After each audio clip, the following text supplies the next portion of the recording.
Virus से खौफ में है दुनिया। कोरोना के जख्म भी अभी हरे। करोड़ों वायरस झेल चुकी है धरती। बच्चों और बुजुर्गों को एचपीएमवी करता है ज्यादा प्रभावित। धरती पर जीव जंतुओं से ज्यादा है वायरस।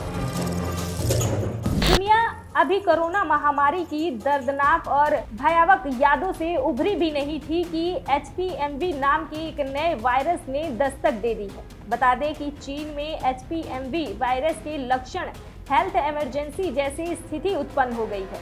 तो वहीं भारत में भी इस वायरस से संक्रमित कुछ मरीज मिले हैं, लेकिन राहत की बात यह है कि कोरोना जितना खतरनाक नहीं है।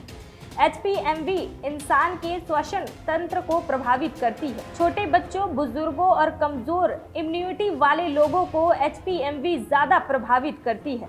तो वहीं खांसी, बुखार, शरीर दर्द, गले में खराश, नाक बहना या नाक का जाम हो जाना इत्यादि एचपीएमवी के लक्षण हैं। ऐसे लक्षणों वाले व्यक्ति के कांटेक्ट में आने से बचना, भीड़भाड़ वाली जगहों पर फेस मास्क पहनना, साबुन से लगातार हाथ धोना, सैनिटाइजर का प्रयोग करना इस वायरस से बचाव के सामान्य उपाय हैं। तो वहीं कोरोना और एचपीएमवी के अलावा पिछले एक दशक में दुनिया ने SARS, MERS, इबोला, जीका जैसे वायरसों का सामना किया है।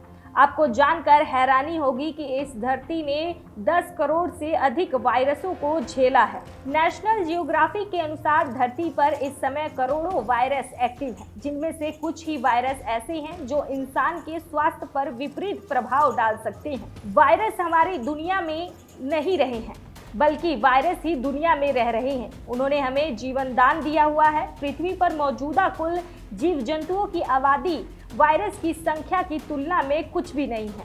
किस्मत अच्छी है कि सभी वायरस हमें नुकसान नहीं पहुंचाते, क्योंकि वायरस बेहद चुनिंदा कोशिकाओं पर ही हमला करते हैं। यहाँ एक बात स्पष्ट होनी चाहिए कि वायरस अकेले जीवित नहीं रह सकते। उन्हें जिंदा रहने के लिए एक शरीर की आवश्यकता होती है, जिसे विज्ञान की भाषा में होस्ट कहते हैं। शरीर से यह मतलब नहीं है कि सिर्फ इंसानी शरीर, किसी भी जीव जंतु में वायरस जीवित रह सकते हैं। यानी वायरस एक तरह के परजीवी होते हैं, जिसे अंग्रेजी में पैरासाइट कहते हैं। पैरासाइट का अर्थ होता है जीवित रहने के लिए किसी दूसरे पर निर्भर होना। यह वायरस की अपनी प्रकृति होती है। कोई इंसान को प्रभावित करता है तो कोई कुछ जीव जंतुओं के लिए हानिकारक होता है। यह जरूरी नहीं है कि इंसानों को प्रभावित करने वाला वायरस जीव जंतुओं के लिए भी हानिकारक हो। वैसे ही जीव जंतुओं के स्वास्थ्य पर विपरीत प्रभाव डालने वाला वायरस जरूरी नहीं है कि इंसानों को भी उसी तरह प्रभावित कर सके।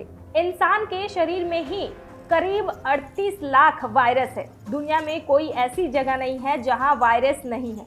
इंसान के शरीर में ही करीब 38 लाख वायरस मौजूद है। तो सोचिए दुनिया भर के बाकी जीव जंतुओं में कितने वायरस होंगे।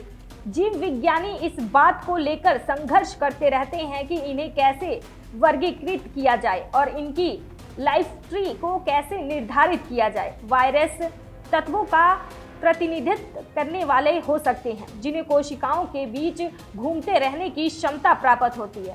वे मुक्त रहने वाले उन जीवों का प्रतिनिधित्व कर सकते हैं जो समय के साथ परजीवी बन गए हैं। वैज्ञानिकों का मानना है कि वायरस जीवन के अग्रदूत हो सकते हैं, यानी धरती पर जीवन की शुरुआत वायरस से हो सकती है। हम जानते हैं कि वायरस काफी विविध है। वायरस में न्यूक्लिक एसिड के छोटे सीक्वेंस होते हैं, जो उनके जेनेटिक मटेरियल के रूप में आरएनए या डीएनए हो सकते हैं। अन्य सभी जीवों के विपरीत इनमें डीएनए हमेशा एक डबल स्टैंडर्ड संरचना होती है। वायरस यूनिक होते हैं, उनकी डीएनए और आरएनए संरचनाएं विविध हो सकती हैं। कुछ वायरस जैसे पोलियो वायरस में आरएनए जीनोम होते हैं। हर्पिस वायरस में डीएनए जीनोम होते हैं। इसके अलावा कुछ वायरस में सिंगल स्ट्रैंड जीनोम होते हैं, जबकि अन्य में डबल स्टैंडर्ड जीनोम होते हैं। हालांकि वायरसों में कुछ समान विशेषताएं भी होती हैं। सभी वायरस आमतौर पर काफी छोटे होते हैं, जिनका आकार 200 नैनोमीटर से कम होता है, यानी उन्हें नंगी आंखों से नहीं देखा जा सकता है। वायरस अन्य जीवों की तरह प्रजनन की प्रक्रिया से पैदा नहीं होते, बल्कि खुद की क्लोनिंग करते हैं। उन्हें जीवित रहने के लिए होस्ट सेल की जरूरत होती है, यानी कि शरीर की। यह शरीर इंसानी या किसी भी जीव जंतु का हो सकता है। वायरस होस्ट सेल के भीतर ही अपना क्लोन बना सकते हैं। किसी भी ज्ञात वायरस में राइबोसोम नहीं होता, जो कोशिका की प्रोटीन बनाने वाली ट्रांसलेशनल मशीनरी का एक आवश्यकता घटक है। बता दें कि बाकी जीव जंतु अपना वंश बढ़ाने के लिए प्रजनन की प्रक्रिया अपनाते हैं, लेकिन वायरस ऐसा नहीं करता है। वायरस का रिप्रोडक्शन बढ़ना यानी उनकी आबादी में इजाफा, जितना ज़्यादा रिप्रोडक्शन होगा उतना ज़्यादा संक्रमण फैलेगा। किसी वायरस को रिप्रोडक्शन करने के लिए या आसान भाषा में समझे तो अपना वंश आगे बढ़ाने के लिए किसी साथी की ज़रूरत नहीं होती, यानी वायरस में ना नर होता है और ना मादा। वो अपने क्लोन बनाते हैं। अपने ही शरीर से जेनेटिक मटेरियल निकालकर कई वायरस पैदा कर लेते हैं। वायरस का वंश बढ़ाने का मतलब और अधिक संक्रमण। वायरस जितने ज़्यादा क्लोन बनाएंगे, संक्रमण दर उतना अधिक होगा। वायरस का रिप्रोडक्शन न्यूक्लियर चेन रिएक्शन की तरह होता है, यानी 1 से 3, 3 से 9, 9 से 81, इस तरह की उनकी संख्या बेहिसाब तेजी से बढ़ती है। इसके अलावा वायरस म्यूटेट भी करते हैं, यानी अपना स्वरूप बदलते हैं।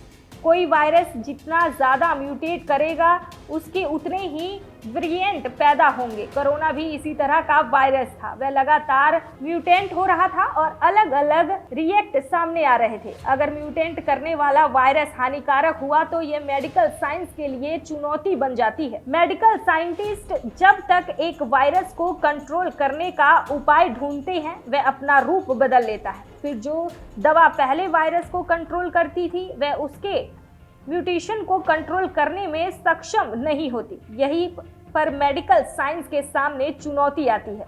कोई ऐसी दवा बनाने की जो ओरिजिनल वायरस और उसके सभी म्यूटेंट्स को मार सके। यही कारण था कि पहले की तुलना में कोरोना की दूसरी वेव ने दुनिया में ज़्यादा तबाही मचाई थी। वो तो भला हो वैज्ञानिकों का, जिन्होंने बहुत कम समय के अंदर कोरोना वायरस और उनके सभी वेरिएंट को काबू करने का वैक्सीन बना सके, वरना दुनिया में और तबाही मचती। वायरस कहाँ से आया? इसका उत्तर देना आसान सवाल नहीं है। इस सवाल को लेकर अलग अलग मत दिया गया है। प्रोग्रेसिव या स्केप हाइपोथेसिस में कहा गया है कि वायरस आनुवंशिक तत्वों से उत्पन्न हुए हैं, जिन्होंने कोशिकाओं के बीच घूम सकने की क्षमता प्राप्त हुई है। रिग्रेसिव या रिडक्शन हाइपोथेसिस का दावा है कि वायरस सेलुलर जीवों के अवशेष हैं। तो वहीं वायरस होस्ट हाइपोथेसिस में कहा गया है कि वायरस अपने वर्तमान सेलुलर होस्ट के साथ पूर्व में या साथ साथ विकसित होते हैं। एक विचार ये भी है कि वायरस ने ही जीवन को जन्म दिया है। संभवतः सभी वायरस एक ऐसे तंत्र से उत्पन्न हुए हैं जिसका अभी तक खुलासा नहीं हो सकता है। माइक्रोबायोलॉजी, जीनोमिक्स और स्ट्रक्चर बायोलॉजी जैसे क्षेत्रों में इस विषय पर रिसर्च चल रहा है कि और हम उम्मीद भी कर सकते हैं कि वायरस कहां से आए हैं। इस बुनियादी प्रश्न का कोई प्रामाणिक उत्तर हमें भविष्य में जरूर मिल सकेगा।